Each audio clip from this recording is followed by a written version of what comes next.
वासुदेवाय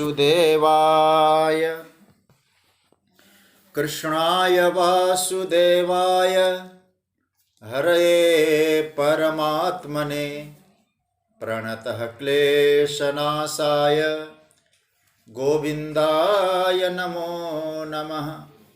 नमः परमहंसास्वादितचरणकमलचिन्मकरन्दाय भक्तजनमानसनिवासाय श्रीरामचन्द्राय वागीशायस्य वदने लक्ष्मीर्यस्य च वक्षसि यस्यास्ते हृदये संवित्तं नृसिंहमहं भजे।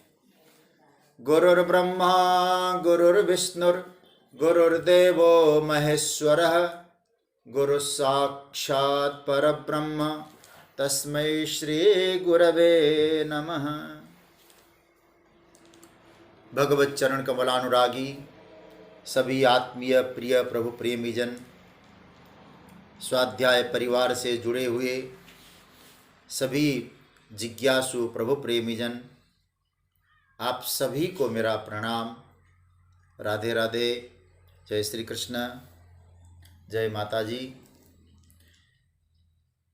विज्ञान के माध्यम से हम लोग घर बैठे बैठे परमात्मा के द्वारा प्राप्त समय का सदुपयोग कर रहे हैं। श्रीमद् भगवत गीता के मंगलमय चिंतन की यात्रा में 10वें अध्याय, जिसको हम लोग विभूति योग कहते हैं, शास्त्रों ने कहा उस विभूति पर चिंतन चल रहा है। अर्जुन का प्रश्न था, मैं किस किस पदार्थ में, किस किस प्राणी में मैं आपको भावित कर सकता हूं, आपको मैं वहां ठहरा सकता हूं, ऐसे मुझे विभूति का वर्णन करिए मेरे लिए। भगवान ने कहा कि प्राधान्यता, जो प्रधानता से है, मुख्य है, वही मैं तुम्हारे सामने प्रस्तुत कर रहा हूं अर्जुन। उन प्रधानों की चर्चा करते करते भगवान अब विभूति की यात्रा में 38वें श्लोक की चर्चा कर रहे हैं। कल हमने इसका एक बार पाठ अवश्य किया था, फिर भी इसका एक बार पाठ करके हम लोग इस चिंतन की यात्रा को आगे बढ़ाएंगे। मेरे साथ बड़ी मस्ती में आप सभी बोलिएगा। 38वां श्लोक। दंडो दमयतामस्मि नीतिरस्मि जिगीषताम् मौनं चैवास्मि गुह्यानाम् ज्ञानं ज्ञानवतामहम्। इसका अन्वय होगा, दमयताम दंड अस्मि, जिगीषताम नीति अस्मि, च गुह्यानां मौनम अस्मि, ज्ञानवताम ज्ञानम अहम एव। भगवान कह रहे हैं कि अर्जुन, दमन करने वालों में मैं दंड हूं, दंड के रूप में दमन करने के लिए मैं आता हूं। जिगीषताम नीति अस्मि, जो विजय चाहते हैं, उन्नति चाहते हैं, जय चाहते हैं, उनके लिए मैं नीति हूं। गुह्याना मौनम अस्मि, गोपनीय भावों में मैं मौन हूं। और ज्ञानवताम ज्ञानम अहम एव, ज्ञानवानों का जो ज्ञान है वो मैं हूं, मैं ही हूं। तो भगवान ने अपनी 4 विभूतियों का यहां वर्णन किया। दंड पहला, नीति दूसरा, मौन तीसरा और ज्ञान ये चौथा। दंड नीति मौन ज्ञान, इस श्लोक में चारों का वर्णन ठाकुर जी ने किया है। भगवान कहते दमन करने वालों में मैं दंड के रूप में अभिव्यक्त होता हूं। मतलब जो अपने विवेक से इंद्रियों का संयम नहीं करता, इंद्रियों का संयम नहीं करता मतलब ऐन्द्रियक व्यवहार को संयमित नहीं रखता। दम का अर्थ ही होता है कि हमारे पूरा जो व्यवहार तंत्र है वो हमारे अपने तंत्र में रहे, विवेक के अनुसार चले।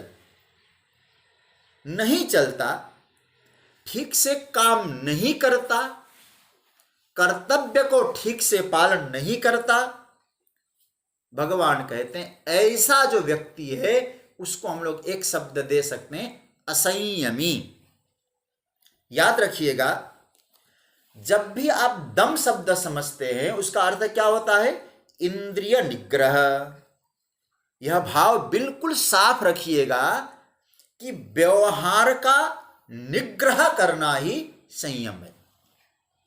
मैं इस विषय में कई बार पहले भी चर्चा कर चुका हूं।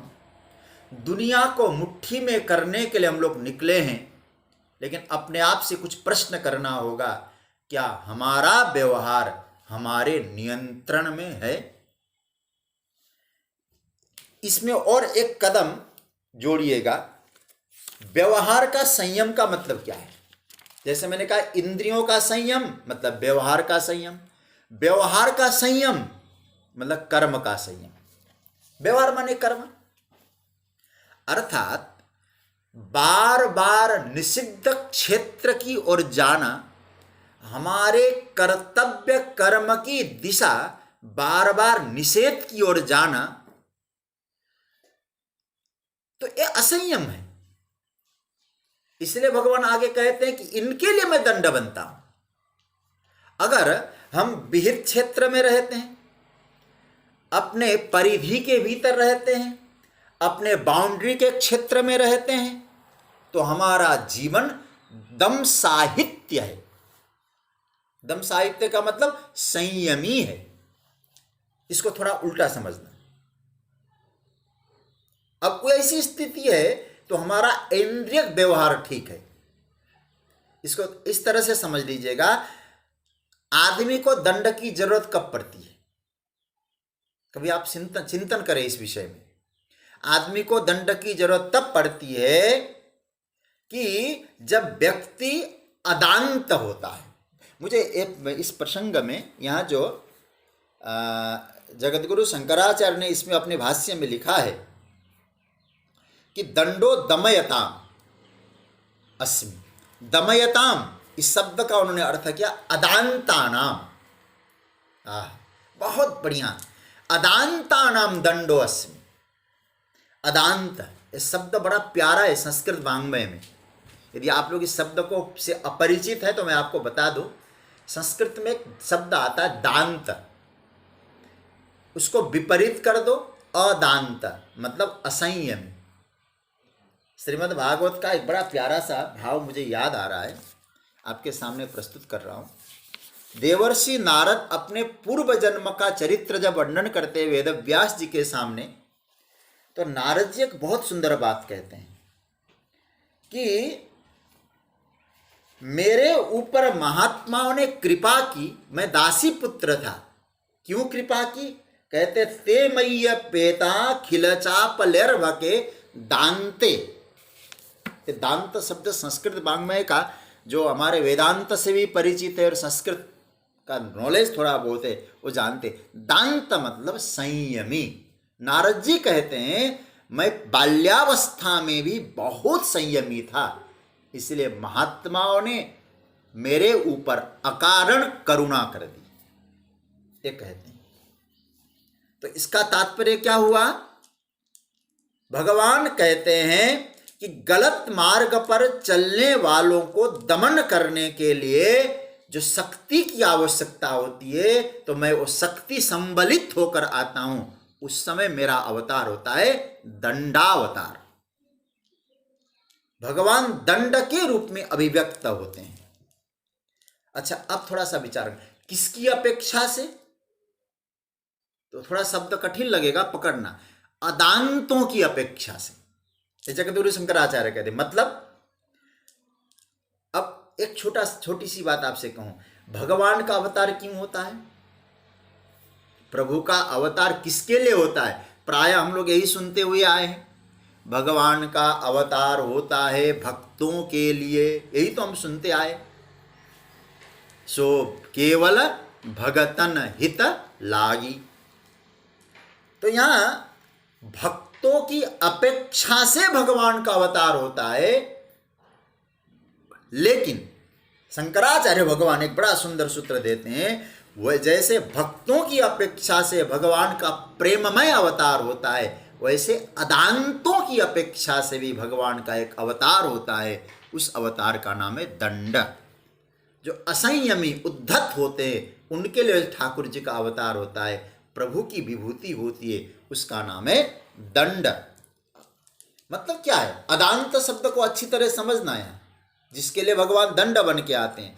बार बार निषिद्ध क्षेत्र में जाना, मतलब जब मेरी वाणी, जब मेरी आंखें बार बार उधर जाए, जिधर मुड़ना हमारे लिए शोभा की बात नहीं है, मेरे कान ऐसे क्षेत्र में जाए जहां मुझे निंदा की प्यारी लगे, दूसरे को निंदा करने को वाणी अच्छी लगे, निंदा करने का मन चले। व्यवहार का जो निषिद्ध क्षेत्र है वह मेरी वृत्ति उधर की ओर जाए। और जब जाए, न वर्ण का महत्व मालूम है, न आश्रम को समझ पाते हैं, मेरा आश्रय क्या है, मेरा वर्ण क्या है, मैं किस गुरु का चेला हूँ, मेरा कुल खानदान क्या है, ये सब बिना विचारे जब साधक निषिद्ध मार्ग की ओर जाता है और बार बार जाने का मन करता है, तो जगत गुरु शंकराचार्य भगवान उन सब के लिए एक शब्द का प्रयोग करते हैं, उनका नाम है अदांत। अदांतानाम कृते दंड, मतलब असंयमी उनको कहा जा सकता है। तो मेरा नाम क्या हुआ? अदांत। अब उसके लिए भगवान कहते हैं, भगवान अवतार लेकर आते हैं। किस रूप में? दंड के रूप में। दंड देना है मुझे, इसको और गंभीरता से समझना। ऐसा व्यक्ति है जो निषिद्ध क्षेत्र की ओर जाता है, उसको ठीक करना है, तो महत्वपूर्ण कोई पहलू तो बता दीजिए महाराज। तो हमारे संत सदगुरुजन कहते उसके लिए एक तत्व है, निषिद्ध क्षेत्र में जा रही है वृत्तियां, तो आपको चाहिए विवेक। बहुत ध्यान से समझना। आदमी उस क्षेत्र से अपने आप को अलग कर सके, इसके लिए परमात्मा ने जो साधकों को, हम सबको श्रेष्ठतम साधन प्रदान किया है, उसका नाम है विवेक। हम लोग विवेक पूर्वक जब अपने आप को संयमित कर लेते हैं, तो उस समय उसके लिए कहा जा सकता है वह स्वतंत्र है। मैं शब्द का प्रयोग कर रहा हूं, ध्यान से समझना। जब विवेक बुद्धि के द्वारा हम अपने आप को संयमित करते हैं, तब ऐसों के लिए कहा जा सकता है वह स्वतंत्र है। समझ रहे होंगे? स्वतंत्र का अर्थ क्या है? मनमानी करना स्वतंत्रता नहीं है। गीता अध्ययन कर रहे हैं, इसको भी समझ लें। स्वतंत्र का अर्थ होता है अपने तंत्र में रहना, अपने विवेक के अधीन रहना, अपने विवेक के शासन में रहना।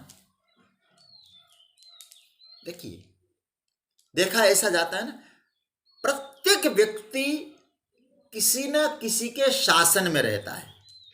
ऐसा कोई व्यक्ति नहीं है जो किसी के शासन में नहीं रहता। शासन में सबको रहना है। अब विकल्प क्या है? अल्टरनेट क्या है हमारे पास?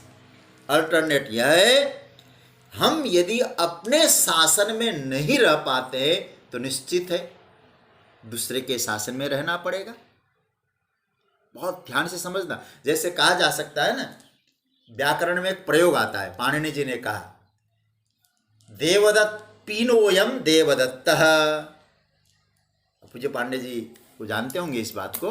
जानते ही व्याकरण का भी आपको नॉलेज है। पीनोयम देवदत्त, ऐसा बोलते पीनोयम। पीनोयम का मतलब मोटा है, तगड़ा है। कौन? देवदत्त। अच्छा, मोटा तगड़ा है क्या? बोले हाँ, दिवा न भूंगते, दिन में खाता ही नहीं। अब उसका अर्थापत्ति खोजना पड़ेगा आपको। फिर क्या करेंगे हम लोग? कहते अच्छा, मोटा भी है, दिन में खाता भी नहीं है, तो 100% निश्चित हो गया ये रात को खाता है।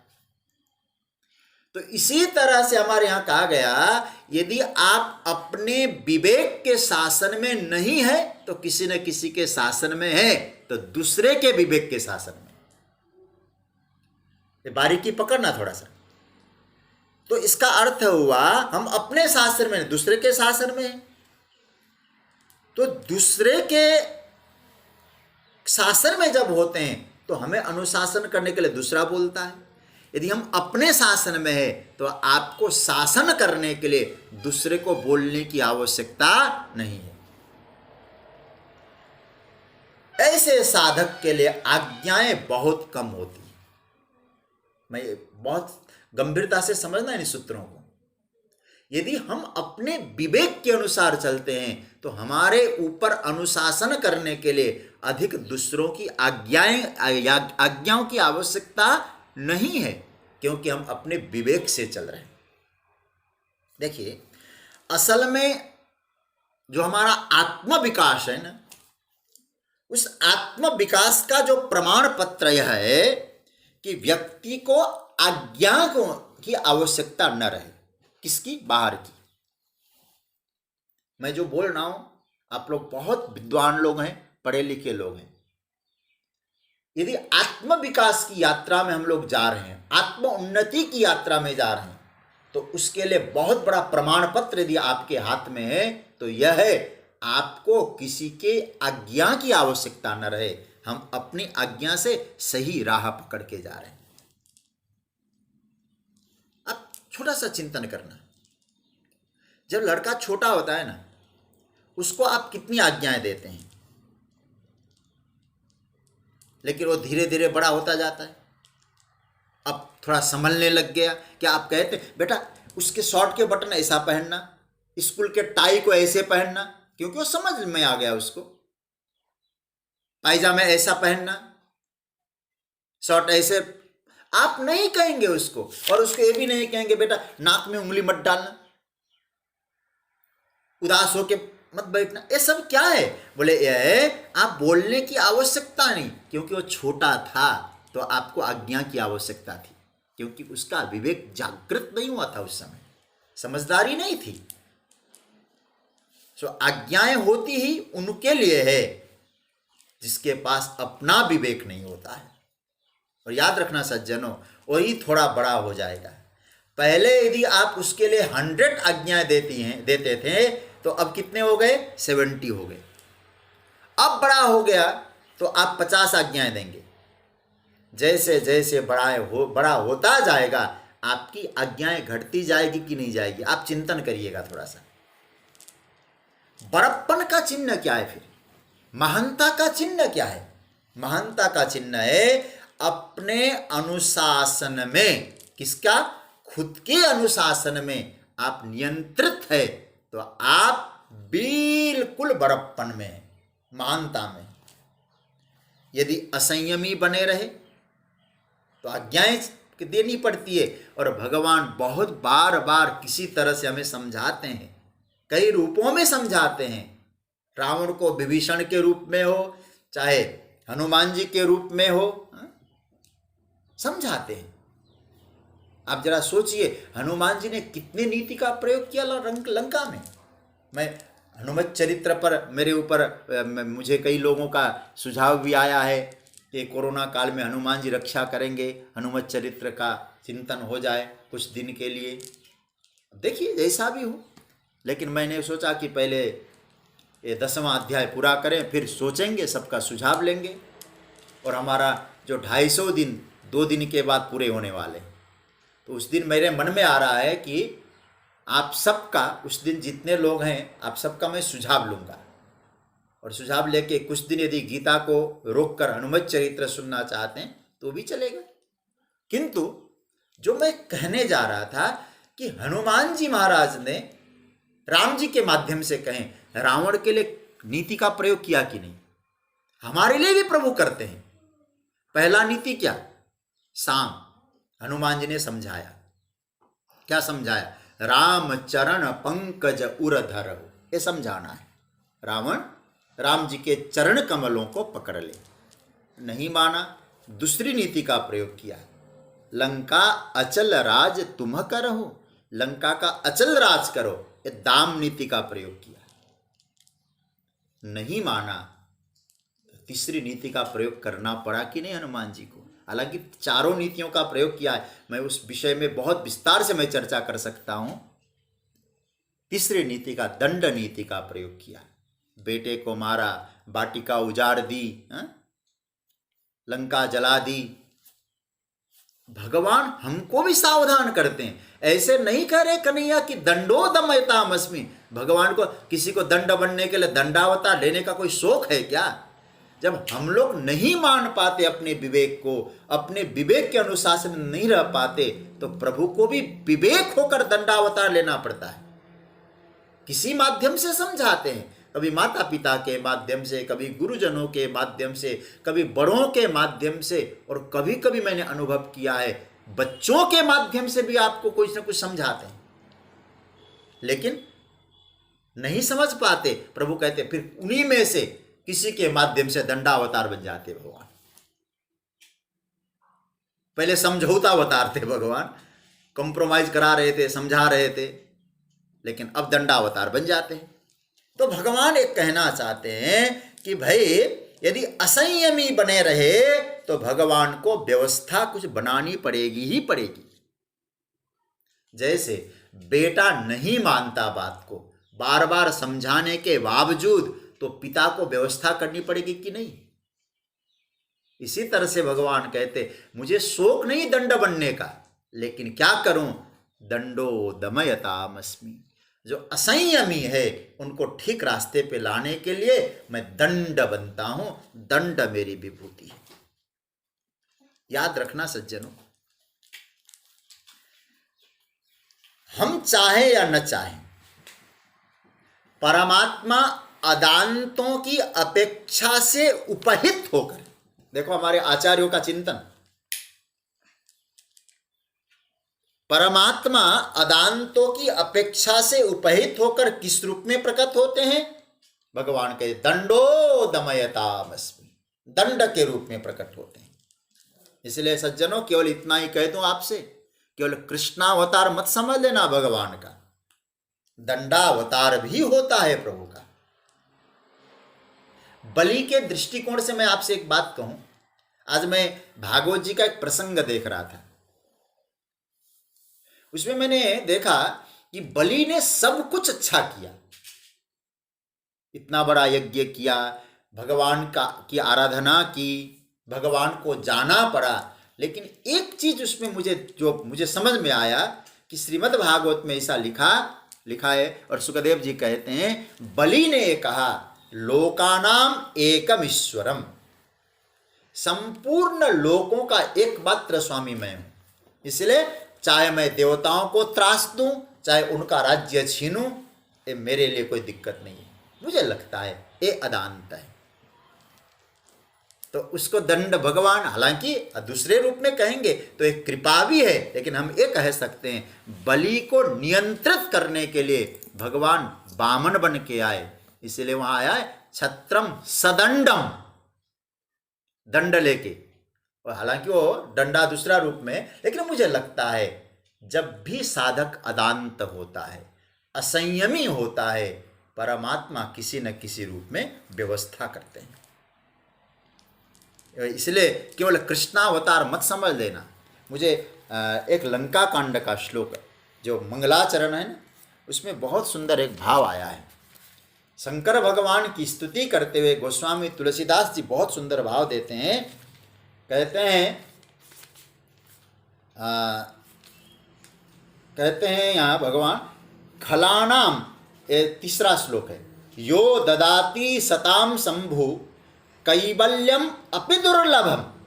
आहा, कहते हैं कि भगवान शंकर तो मुक्ति प्रदान करते हैं, लेकिन खलानाम दंडकृत्योषो, वही भोलेनाथ अवडर दानी, लेकिन दुष्टों के लिए दंडावतार बन के आते हैं। ऐसे भोलेनाथ हम सब की रक्षा करें, तुलसी जी ने मंगलाचरण में कहा।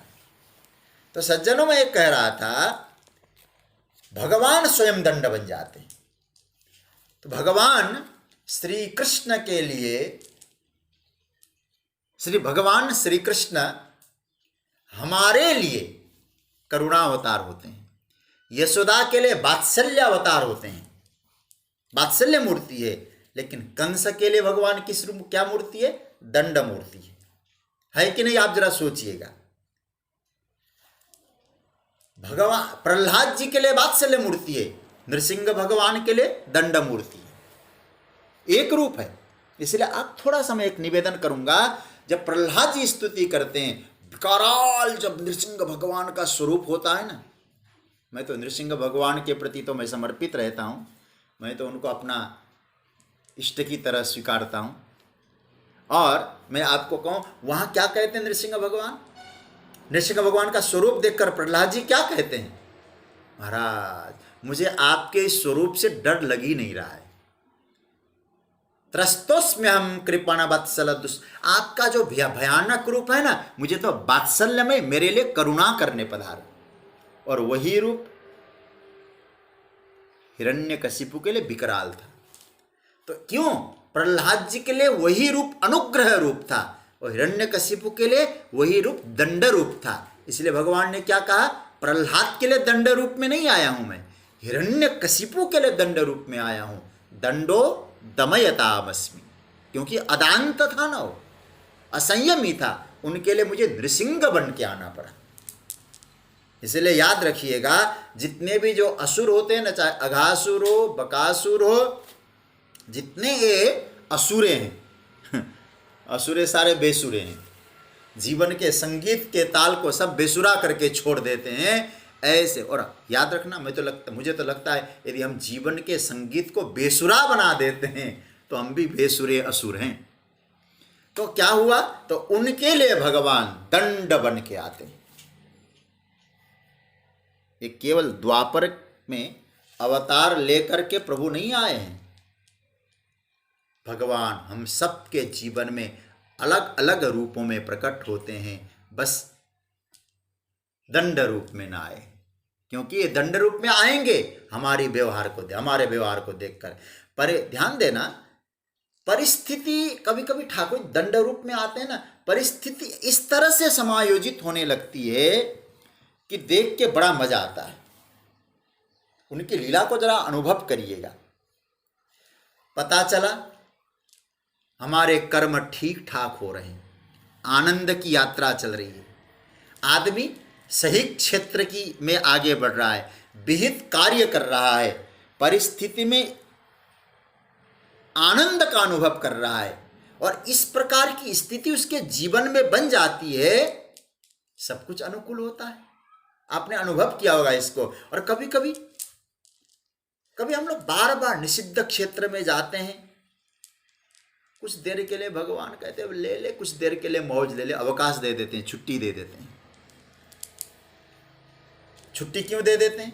बोले चाहे अब समझ में आए, नहीं समझ में आता है तो सुधरने का कई बार प्रयत्न करा देते हैं, व्यवस्था बना देते हैं, फिर भी नहीं सुधरेंगे तो परिणाम जो अपने थे वो धीरे धीरे पराये होते हैं, जो अनुकूल थे वो प्रतिकूल होने लगते हैं। आपने कभी अनुभव किया? ये जीवन में अजीब सी घटना घटती है। क्यों? हम असंयमित हो गए, वाणी से हो गए, किसी का अपकार करने लगे, किसी के लिए कटु वचन बोलने लगे, किसी गलत दृष्टिकोण से हम देखने लगे। भगवान कहते नहीं नहीं नहीं नहीं, अब तुम्हें दंड देने के लिए वहीं तुम्हारे अपने लोगों का मैं विरोधी बना दूंगा, प्रतिकूल बना दूंगा। परिस्थितियां ऐसी बदल जाती है, व्यक्ति सोच नहीं सकता है। इसलिए मुझे बड़ों ने एक बात कही थी कभी, हमारे सुखताल में एक बहुत अच्छे महापुरुष थे, बड़े अच्छे भजनानंदी। वो कभी कभी बोलते समय, मैं तो उन्हीं के मुंह से सुना हूँ, अब कहाँ की वाणी, आप लोग तो पहले सुने होंगे, कहते भगवान की जो लाठी है ना, भगवान की लाठी में आवाज नहीं होती। मतलब लाठी लेकर प्रभु को प्रकट होने की आवश्यकता नहीं है।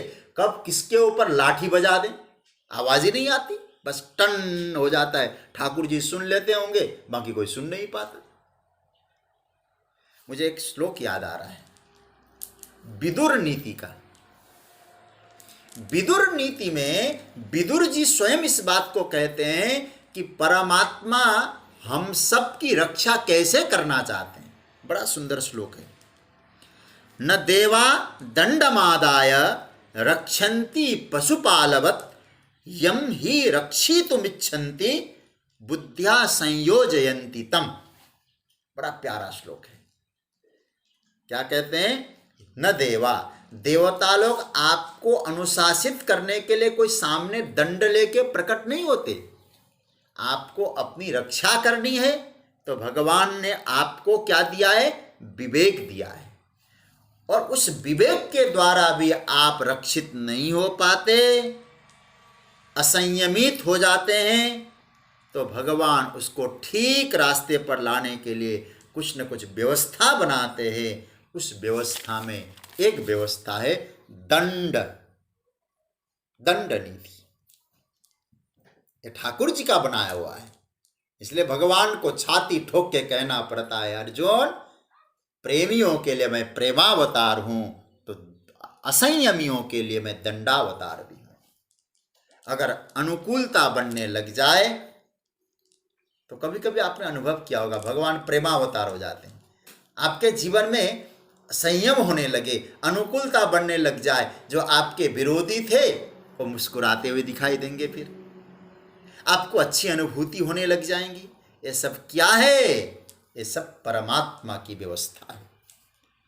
हम लोग जब भगवान को विष्णु सहस्त्रनाम पाठ करते समय कह देते हैं ना, अनेक रूप रूपाय विष्णवे प्रभ विष्णवे, कन्हैया केवल कृष्णावतारी नहीं ठाकुर जी लेते, भगवान तो दंडावतार भी लेकर प्रकट होते हैं। याद रखना, ये भगवान इस प्रकार का अवतार लेते हैं ना, हमारे भाग्य की सराहना होनी चाहिए। प्रभु हमें संयमित रखने के लिए करते हैं, इसलिए भगवान इस रूप में भी अवतार लेते हैं, अन्यथा दुष्टता रुके कैसे? फिर ठाकुर जी उसकी व्यवस्था बनाते हैं। मैं इतना ही आपसे कहूँगा, इन सब चर्चाओं के आधार पर प्रभु के दंड रूप को समझना थोड़ा सा। फिर भी हम नहीं समझ पाए, उद्धत बने, बहुत बड़ी परेशानी होगी जीवन में। संभल जाना चाहिए।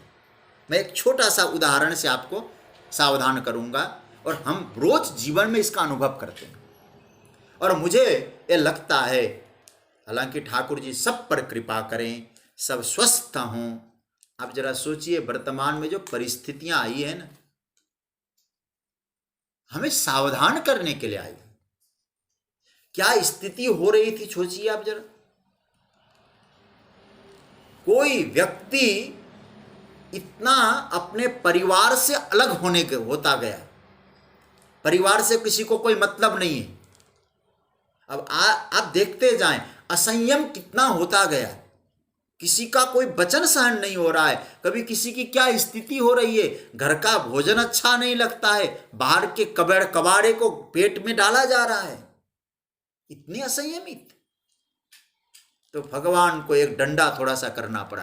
हालांकि मैं आपसे पुनः कह दूं, निवेदन करूंगा कि हम सब बचे और सबके लिए प्रार्थना करें, लेकिन हमको शिक्षा अवश्य लेनी है, अपने परिवार को महत्व भी देते रहें और संयमित जीवन जिए,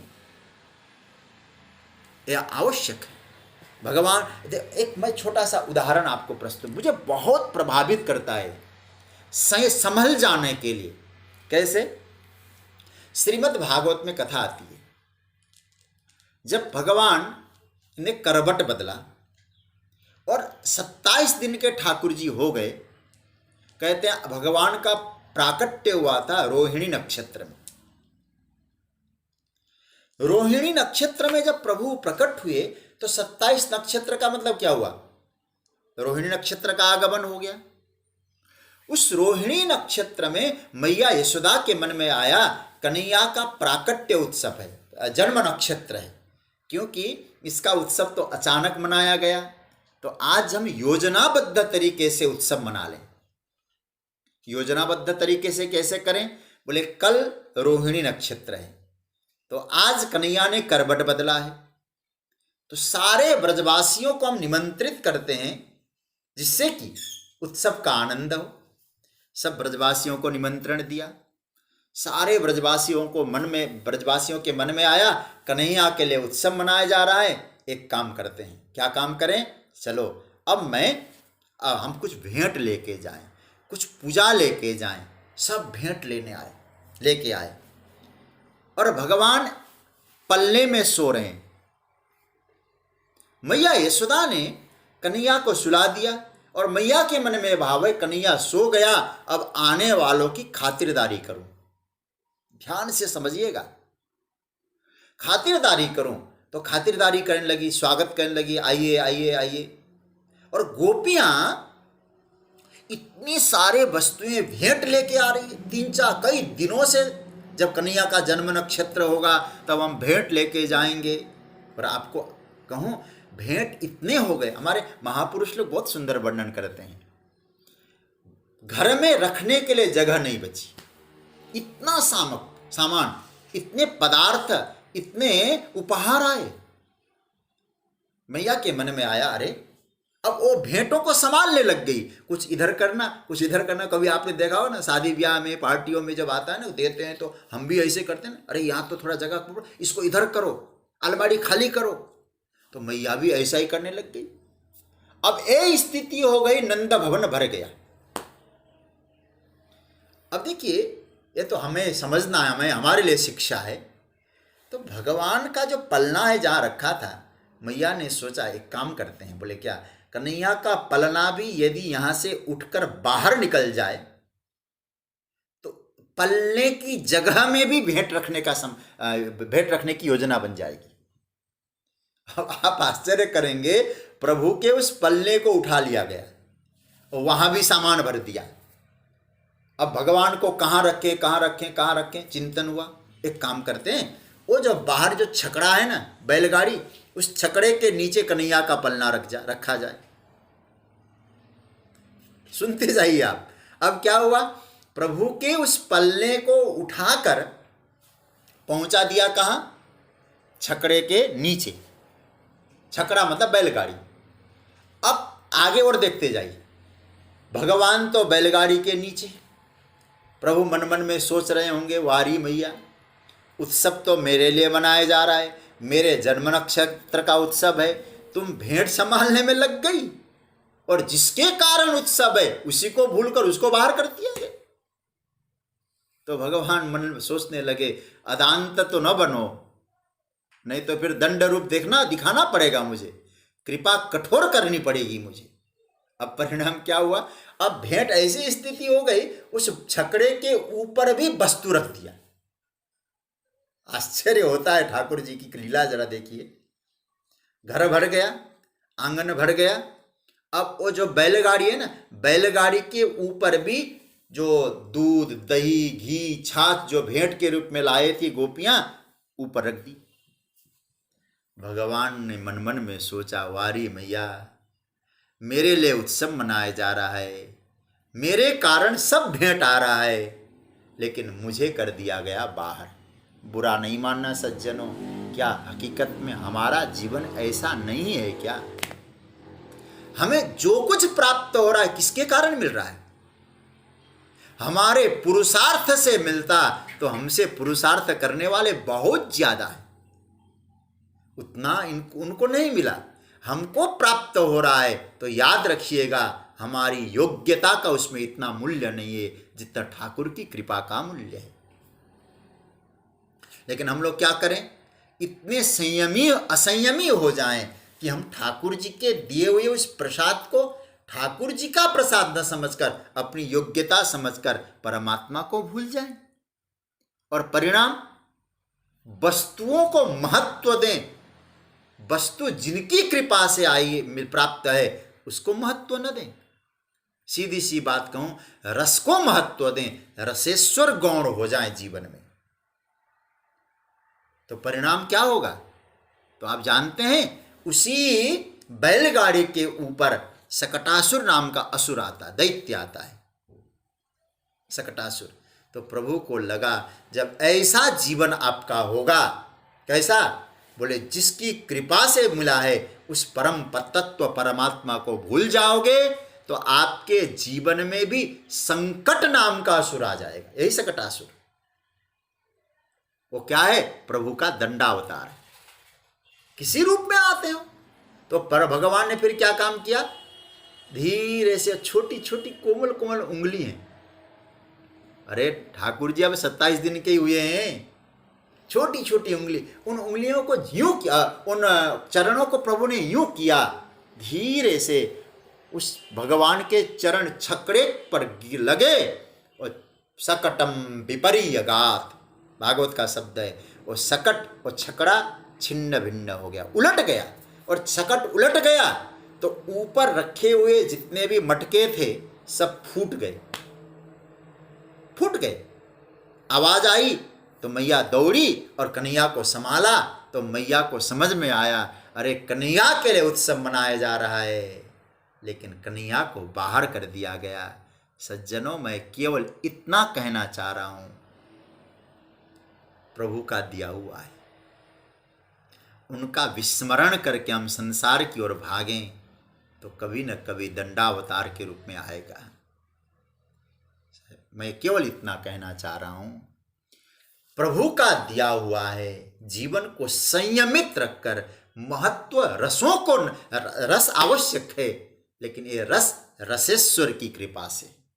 जो भी आपके पास पदार्थ है खूब यूज करिए। मैं तो बार बार कहा करता हूँ, भूखे रहना, रूखा सूखा खाना, अरे भाई पकवान खाओ, मौज लो, बढ़िया ब्रांडेड कपड़े पहन लो, लेकिन ये बात ध्यान देना, जिनकी कृपा से प्राप्त हुआ है उनको भूल कर नहीं, उनकी कृपा का अनुभव करके। तो परिणाम क्या होता है? तो ऐसा हुआ, भगवान को गौण कर दिया, नीचे रख दिया, वस्तुओं को ऊपर कर दिया। यही तो हुआ है। यहाँ वस्तु ऊपर है, भगवान नीचे हैं, मतलब वस्तुओं को महत्व दिया, परमात्मा को महत्व नहीं दिया। तो भगवान उस समय एक कृपा करते हैं, और मैं तो कृपा कहूँगा, मैं तो दंडावतार की जगह एक शब्द का आज मैंने सोचा मैं क्या बोलूँ क्या बोलूँ, तो कन्हैया ने हमारे ऊपर प्रेरित कर दी। मैंने सोचा दंडावतार कहो चाहे कठोर कृपा कहो। प्रभु की कृपा दो प्रकार की, कोमल कृपा और कठोर कृपा। हमारे जीवन में जब बिल्कुल आनंद से जीवन चल रहा हो तो अचानक कुछ इस प्रकार की स्थिति आती है, ये हमारे असंयम के कारण है, अज्ञानता के कारण है। परमात्मा कुछ हमें चेतावनी देने के लिए कुछ करते हैं। वो प्रभु की कृपा तो है, कठोर कृपा है, संभल जाओ। अब मैया संभल गई, आगे से ऐसा नहीं करती फिर मैया।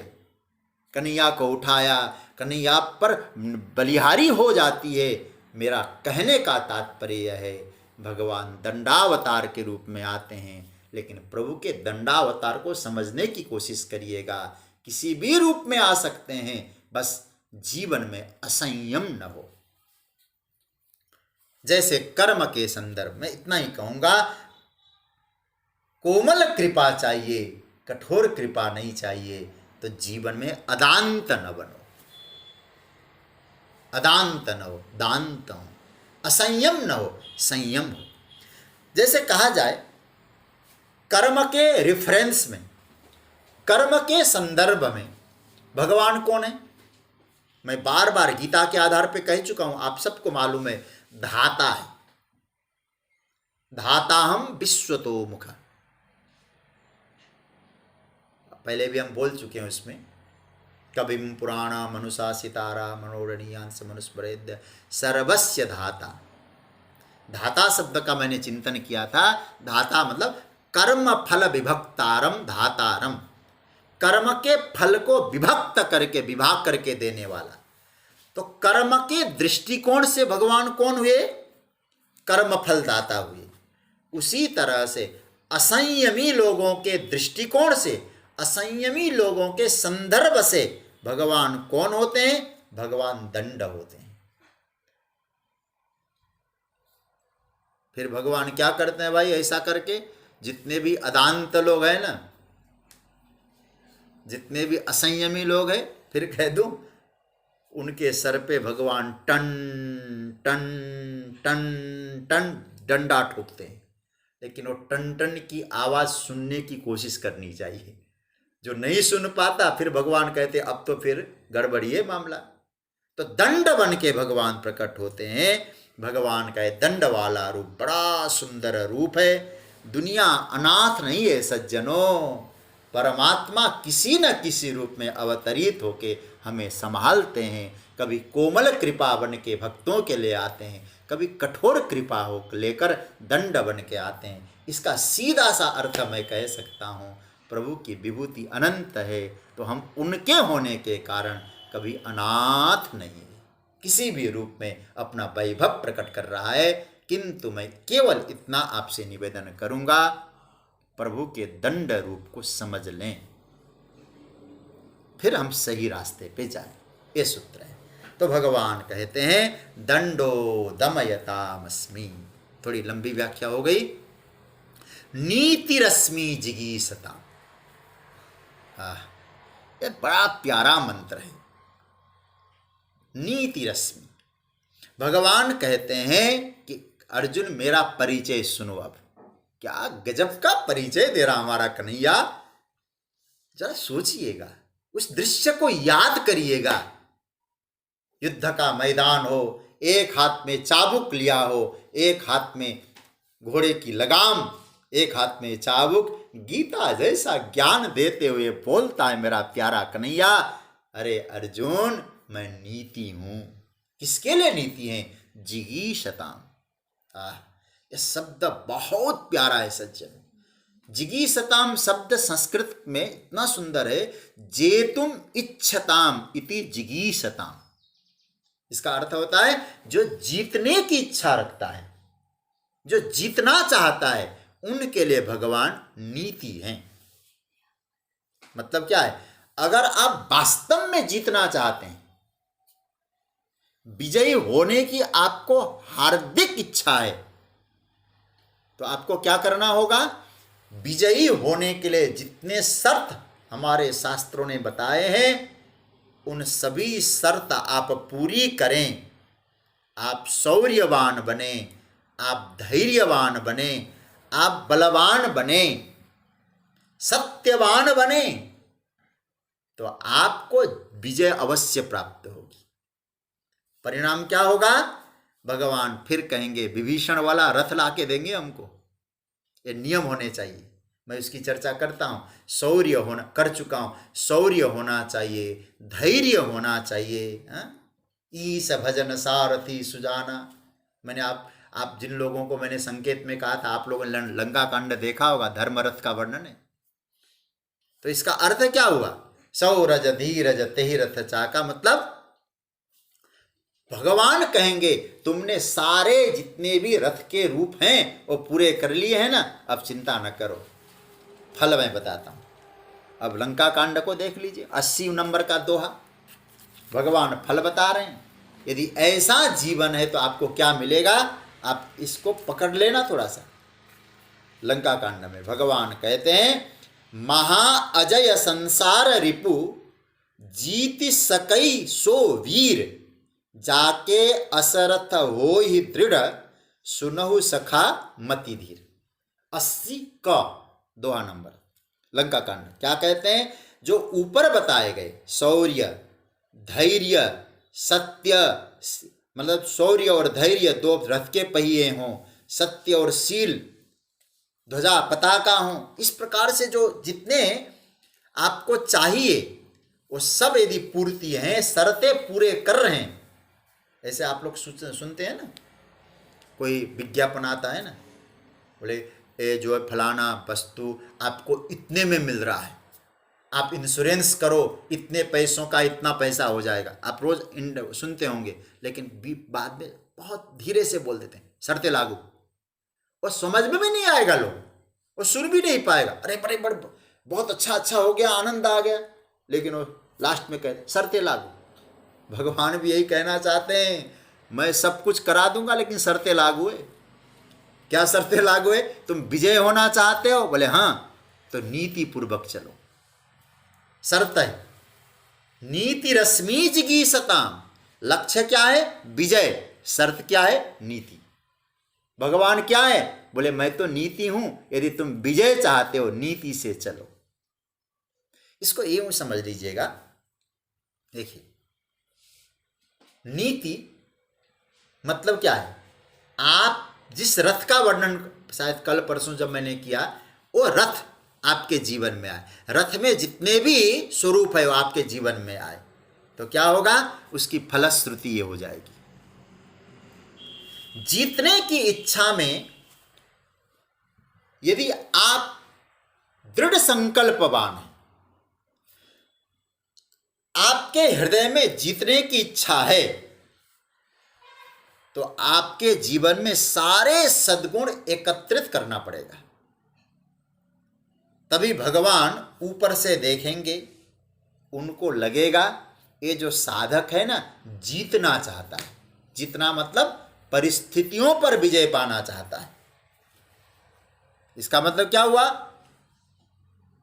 भगवान फिर व्यवस्था बनाते हैं।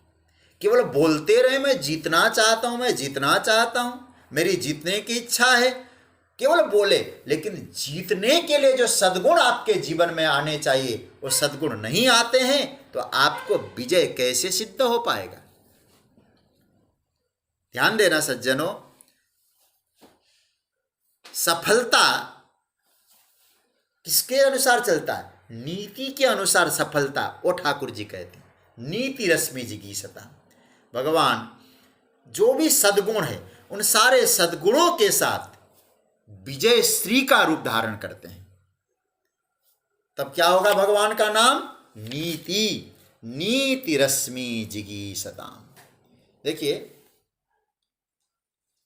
जिस विजय में नीति छिपी है, मतलब जिस विजय में नीति तत्व छिपा हुआ है, तो यह निश्चय होता है कि व्यक्ति को विजय पाने के लिए अनीति से बचना आवश्यक है। यह नोट करने की जैसी बात है।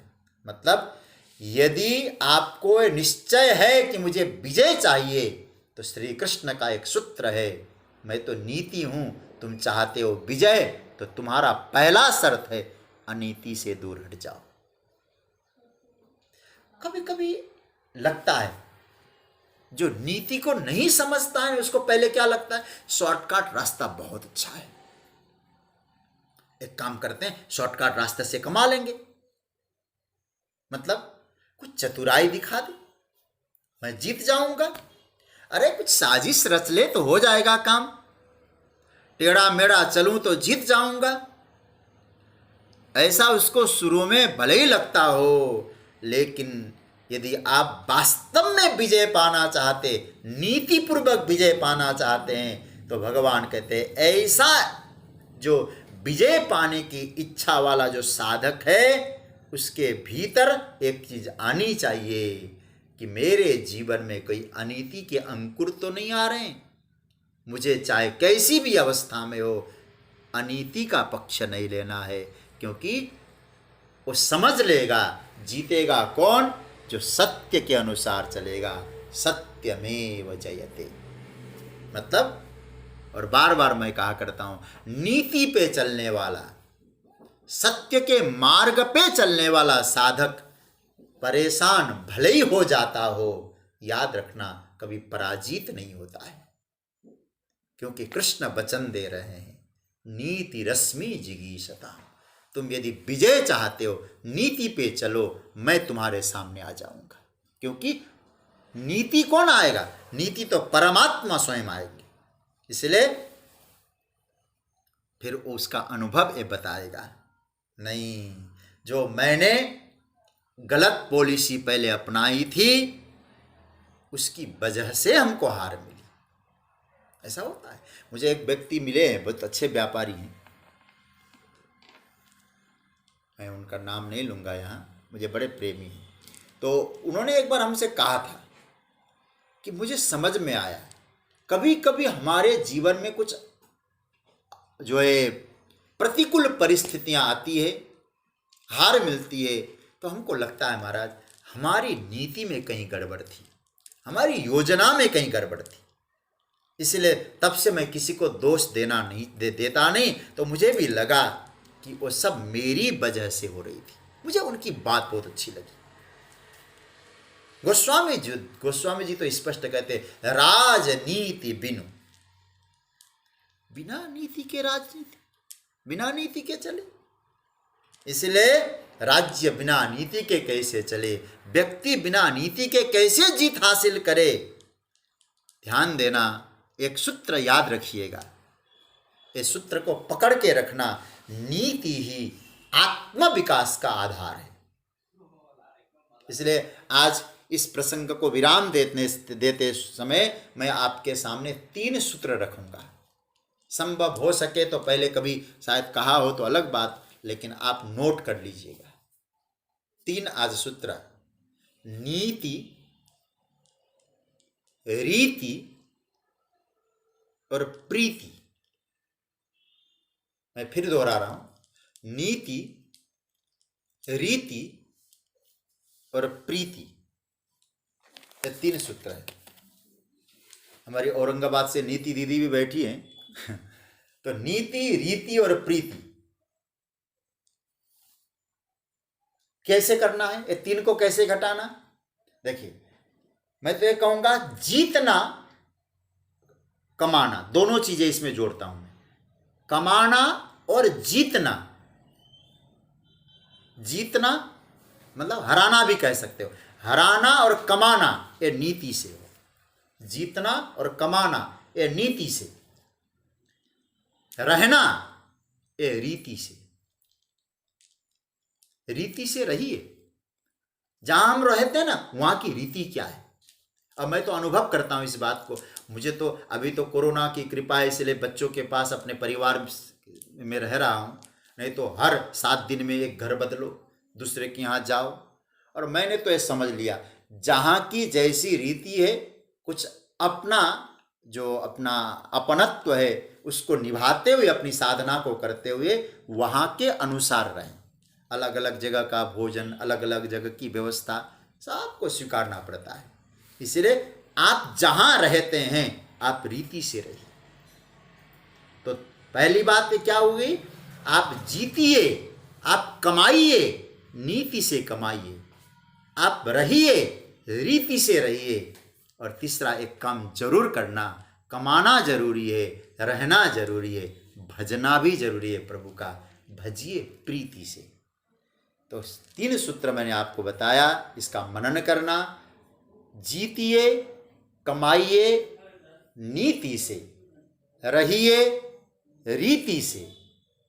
जीतिए, कमाइए नीति से, रहिए वहाँ की रीति से, रीति रिवाज से, और प्रभु को भजिए प्रीति से। नीति, रीति, प्रीति, ये 3 हमारे जीवन में सिद्ध हो जाएं तो निश्चित रूप से जीवन में आत्म विकास की यात्रा बहुत दिव्यत्व को प्राप्त होगी। इसी सद्भाव के साथ मैं आगे नीति की कुछ चर्चा होगी तो कल करेंगे, और जो भी यात्रा चलेगी। मैं तो मस्ती से गा रहा हूँ, आनंद आ रहा है। तो अब मेरे मन में एक भाव आया है, देखिए,